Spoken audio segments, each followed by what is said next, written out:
ìdí táwọn aṣáájú haúsá fi ń bínú sí Tinubu àfi bí ẹni pé ogun fẹ́ ṣẹlẹ̀ nílẹ̀ haúsá. Àwọn àgbààgbà ilẹ̀ haúsá, àwọn aṣáájú wọn nídìí òṣèlú, àwọn gómìnà wọn àtijọ́, àwọn olórí sọ́jà wọn tẹ́lẹ̀, àwọn ọba àti ìjòyè ńláńlá, gbogbo wọn káwọ́ ìjà lórí. Wọ́n ní wọn yóò ṣe ṣéégè fún Tinubu. Wọ́n ló ti dáràn lọ́dọ̀ àwọn o, ohun tójú ẹ̀ bá sì rí kó yá àfaramọ́ ni. Kí ló wá dé tó bẹ́ẹ̀? Bí kì í bá ṣe bó ti jẹ́ ni kò sẹ́ni tí ì bá gbọ́. Àmọ́ ọ̀rọ̀ náà gbòdì lára àwọn aṣáájú ilẹ̀ haúsá. Ìyẹn ni kinní náà ṣe dariwo rárá. Ọ̀rọ̀ nípa òfin owó orí tuntun tax reform bill tí ààrẹ Bọ́lá Ahmed Tinubu gbé lọ sílé ìgbìmọ̀ aṣòfin ni. Ṣé a kì í ṣòòṣà lódò kí làbẹ́làbẹ́ má mọ̀? Bí àbá yóò bá dòfin, bí ààrẹ bá dábàá ọ̀hún àfi kó dé ọ̀dọ̀ àwọn aṣòfin. Bí kò ṣe bẹ́ẹ̀, bó ti wù kí àbá náà dáa tó, àbá náà kò ní dòfin. Bí kò bá sì dòfin, kò lè ṣeé lò ní Nàìjíríà yìí tàbí níbikíbi. Ohun tó jẹ́ kí wọ́n gbé àbá owó orí tuntun yìí lọ sọ́dọ̀ àwọn aṣòfin nìyí. Tinubu fúnra ẹ̀ ti jókòó. Àwọn olùdámọ̀ràn ẹ̀ lórí ọ̀rọ̀ ajé àtowó orí náà ti fi kùn lukùn. Ohun tí wọ́n sì fẹnu kò sí ni pé ètò owó orí tí à ń lò lọ́wọ́ ní Nàìjíríà yìí kò dáa. Wọ́n ní ètò táwọn òyìnbó tí wọ́n ti ṣèjọba lé wa lórí gbé kalẹ̀ fún wa láti ọdún 1960 ni. Òfin náà ò sì ṣiṣẹ́ mọ́. Ó yẹ kí wọ́n ti yí i padà, ṣùgbọ́n kò síjọba tó yà sí i. Gbogbo wọn ń sá fún un ni. Ọ̀rọ̀ ọ̀hún kò yàtọ̀ sí òkun ń hóye, ọ̀sà ń hóye, ọmọ burúkú torí bọ̀, ọmọrogùn ni wọ́n ń pè bẹ́ẹ̀. Tinubu torí bọ ohun tí àwọn ìjọba tó ti kọjá ń sá fún lórílẹ̀‐èdè yìí. Ó ní òun yóò yí ètò owó orí wa padà, níbi tí wàhálà ti dé nìyẹn. Ọjọ́ 3 oṣù kẹwàá ọdún yìí, October 3, 2024, ni Tinubu fi ìwé àbádòfin náà ránṣẹ́ sí wọn nílé ìgbìmọ̀ aṣojú-ṣòfin. Ọjọ́ náà sì ni olórí ilé ìgbìmọ̀ yìí, Alhaji Tajudeen Abbas, kà á sí gbogbo ọmọ ilé ìgbìmọ̀ létí. Ọjọ́ Àlàmísì lọ́jọ́ náà. Àmọ́ nígbà tí yóò fi pé ọ̀sẹ̀ kan, ọ̀rọ̀ náà ti bẹ̀rẹ̀ sí jà rànyìnrànyìn nílẹ̀ haúsá nítorí àwọn aṣojú-ṣòfin kan láti òkè ọya yìí ti gbé àbádòfin náà lọ sọ́dọ̀ àwọn aṣáájú wọn nílẹ̀ haúsá. Kìnní náà kò sì tẹ́ wọn lọ́rùn pẹ́ẹ́. Kíá làwọn gómìnà gbogbo nílẹ̀ haúsá ṣara wọn jọ. Wọ́n pe àwọn ọba wọn náà. Wọ́n sì pàdé ní Kaduna lọ́jọ́ Monday, ọjọ́ 28 oṣù kẹwàá, October 28, 2024. Ìpàdé náà le nítorí gbogbo gómìnà 19 tó wà nílẹ̀ haúsá ni wọ́n péjú. Àwọn nìkan kọ́ o. Olórí àwọn ọba ilẹ̀ haúsá, Sultan Sokoto Alhaji Saad Abubakar, ló ṣáájú àwọn ọba. Lẹ́yìn náà ni Shehu Borno, Emaya Sausau, ọba àlú àwọn Ebira, Ẹ̀sùn Nupe tí ṣe ọba àwọn Tápà, Emaya Kasaure, Emaya Bauchi àtàwọn ọba míì. Ojú olórí àwọn ológun ní Nàìjíríà, Chief of Defence Staff, ọ̀gágun àgbà Christopher Musa, nípàdé ọ̀hún ṣe. Àbálọ àbábọ̀ ìpàdé náà lẹ́yìn tí wọ́n parí, tí alága ìgbìmọ̀ àwọn gómìnà ilẹ̀ haúsá, Inuwa Yahaya tí ṣe gómìnà Gombe, sọ ìpinnu wọn jáde. Ìbínú ló fi sọ̀rọ̀ pé gbogbo ilẹ̀ haúsá kò fẹ́ òfin owó orí tuntun tí Tinubu fẹ́ ṣe. Kó pa kinní náà tì ní kíá mọ́sá. Èyí tó ya àwọn èèyàn lẹ́nu díẹ̀ ní ti ìgbìmọ̀ alábàálàṣẹ lórí ọ̀rọ̀ ajé orílẹ̀-èdè yìí, National Economic Council, níbi tí gbogbo àwọn gómìnà pátá wà, tó sì jẹ́ igbákejì ààrẹ orílẹ̀-èdè yìí, Kashim Shettima, ní alága wọn. Bí ọjọ́ 4 táwọn gómìnà ilẹ̀ haúsá yìí ṣèpàdé náà làwọn náà ṣe tiwọn. Ìbínú ìpàdé àwọn gómìnà àti tàwọn báyìí ni wọ́n sì bá lọ síbẹ̀, níbi tí Shettima ti jẹ́ alága wọn. Nígbẹ̀yìn ìpàdé wọn, àwọn náà takú pé àwọn kò mọ kinní kan nípa àbádòfin owó orí tí Tinubu gbé lọ sọ́dọ̀ àwọn aṣòfin, àti pé kó yá dá kinní náà padà kíá. Ohun tó jẹ́ ìyanu ibẹ̀ ni pé ẹnjiníà Ṣèyí Mákindé tìpínlẹ̀ Ọ̀yọ́ àti Babagana Zulum tí ṣe gómìnà ìpínlẹ̀ Borno ni wọ́n tì síwájú lẹ́yìn ìpàdé náà. Àwọn ni wọ́n ní kí wọ́n bá àwọn oníròyìn sọ̀rọ̀, tí wọ́n sì sọ pé àwọn kọ ọ̀rọ̀ owó orí tuntun náà àfi kí Tinubu tètè dá a padà. Ọjọ́ tọ́sídẹ̀ẹ́ lélẹ́yìí o, ọjọ́ 21 oṣù kẹwàá, 31 October 2024. Ọ̀rọ̀ náà kò dùn mọ́ Tinubu nínú rárá.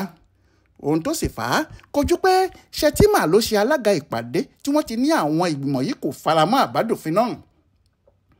Ó dùn Tinubu nítorí pé eléyìí fi hàn pé iléeṣẹ́ ààrẹ fúnra ẹ̀ kò sí níṣọ̀kan, àti pàápàá nígbà tó jẹ́ Zulum tí ṣe ọmọọṣẹ́ Shettima ní Borno tí wọ́n ti wá àti Mákindé tó wà nínú ẹgbẹ́ alátakò ni wọ́n jọ kéde ìpinnu ìgbìmọ̀ Shettima yìí fáwọn oníròyìn.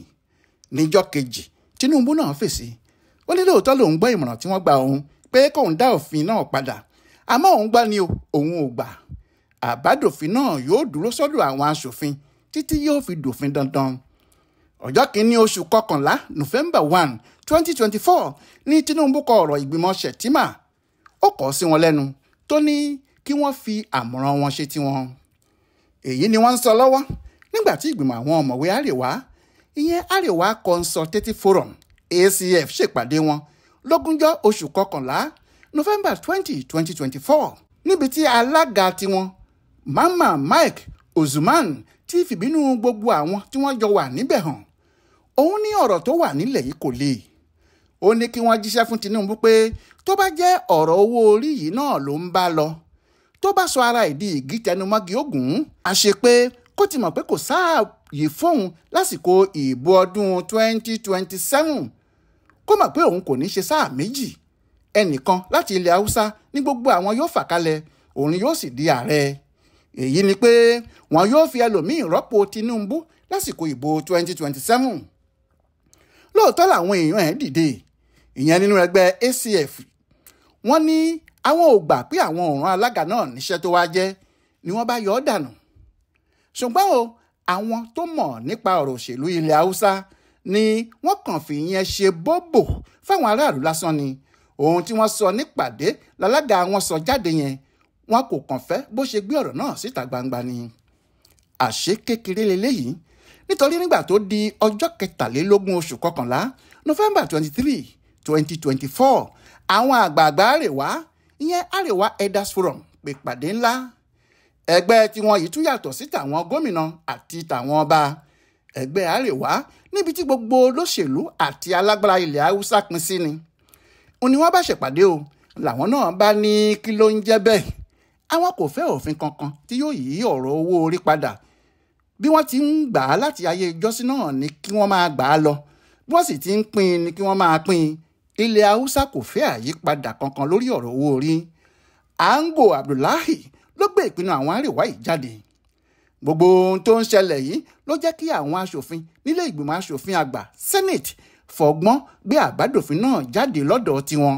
Wọn kò fẹ́ kó ní wàhálà nínú rárá. Aṣáájú ilé ìgbìmọ̀ aṣòfin àgbà yìí, Ọpẹ́yẹmí Bámidélé, ló fi ọgbọ́n gbé kinní náà síwájú adelé olórí ilé ìgbìmọ̀ aṣòfin Barau Jibrin, nítorí olórí ìgbìmọ̀ fúnra ẹ̀ Godswill Akpabio kò sí níjókòó lọ́jọ́ 28 oṣù kọkànlá November 28, 2024. Òun kò fẹ́ kí kinní náà di ariwo. Ó ṣàlàyé fún ilé ìgbìmọ̀ pé òun ti kó àwọn akọ́ṣẹ́mọṣẹ́ kan nídìí ètò ọrọ̀ ajé àti owó orí, pé òun kó wọn wá, òun fẹ́ kí wọ́n wá ṣàlàyé fún àwọn ọmọ ìgbìmọ̀ lórí ọ̀rọ̀ àbádòfin yìí kí wọ́n lè mọ irú ìjíròrò tí wọn yóò ṣe lórí ẹ̀. Àfi bí ìgbà tílé ìgbìmọ̀ náà fẹ́ gbiná, nítorí bí àwọn aṣòfin kan ti faramọ́ pé ohun tó dáa ni, láwọn aṣòfin láti ilẹ̀ Haúsá takú. Aliu Ndume ló sì ṣáájú àwọn aṣòfin Tinubu náà. Wọ́n ní láì fàbàdà àlejò kan kò ní wá sílé ìgbìmọ̀. Àwọn ò sì fi àlàyé lórí àbádòfin ọ̀rọ̀ owó orí kí wọ́n máa gbé wàhálà wọn lọ. Àmọ́ nígbẹ̀yìn, adelé olórí ilé ìgbìmọ̀ náà pàṣẹ, àṣẹ rẹ̀ sì múlẹ̀. Ó ní kí àwọn èèyàn náà wá ṣàlàyé fáwọn.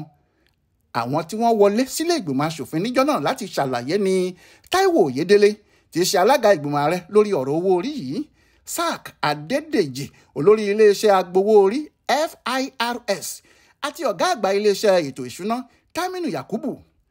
Àwọn ni wọ́n ṣàlàyé ohun gbogbo tó wà nínú ìwé òfin, ìyẹn àbádòfin Tinubu yìí.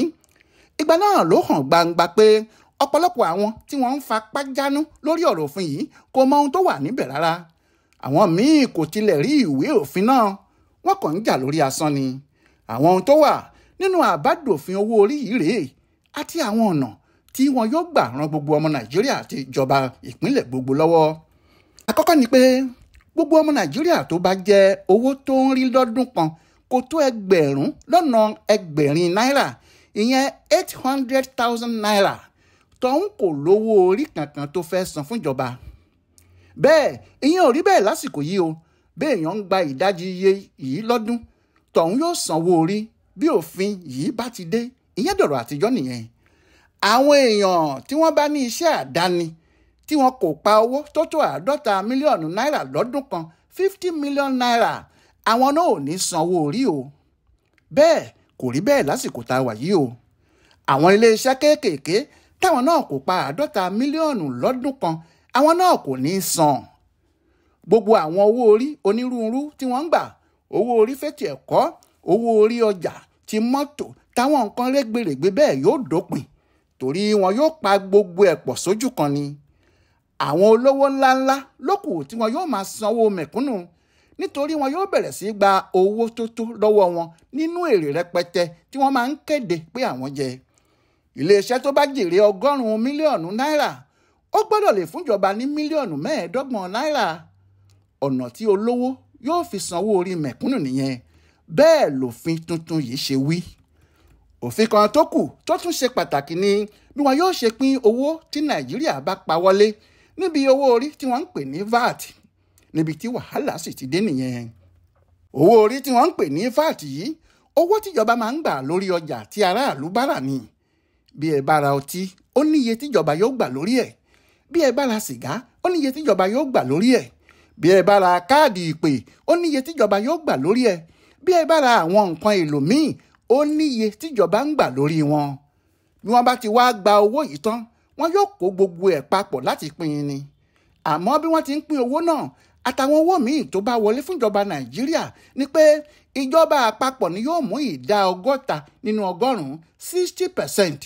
Wọ́n yóò fún àwọn ìjọba ìpínlẹ̀ ní ìdá 20 nínú 100, 20%. Wọ́n yóò wá fún àwọn ìpínlẹ̀ tí èrò pọ̀ jù lọ́dọ̀ wọn àti àwọn tí ìṣẹ́ ń ṣẹ́ níbẹ̀ àti àwọn tí wọ́n ní ilẹ̀ tó pọ̀ jù ní ìdá 20 nínú 100, 20% tó kù. Òfin tuntun yìí fòpin sí eléyìí. Òfin náà ní ibi tí wọ́n bá ti rajà, ìyẹn ọjà tí wọ́n bá rà ní ìpínlẹ̀ kọ̀ọ̀kan, níbẹ̀ náà ni wọn yóò ti gba owó orí VAT tó pọ̀ jù lọ. Kì í ṣe kí wọ́n rajà lÉkòó kí ará Kánò tàbí Kàdúná máa pín owó náà ju Èkó tí wọ́n ti rajà náà lọ. Àti pé ìjọba àpapọ̀ kò ní gba ìdá 60 nínú 100 mọ́.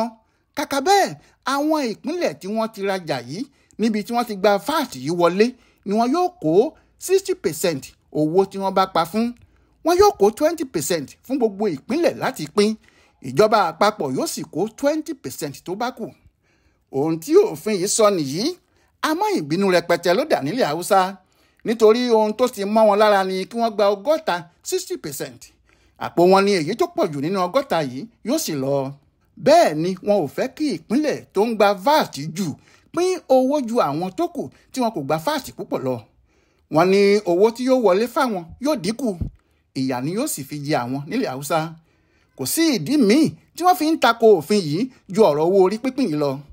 Kò sì jọ pé wọ́n ro gbogbo dáadáa tó kù tí òfin náà lè ṣe fáwọn ọmọ Nàìjíríà gbogbo, pàápàá àwọn tó bá nílé iṣẹ́ kéékèèké àti ilẹ̀ Haúsá lápapọ̀.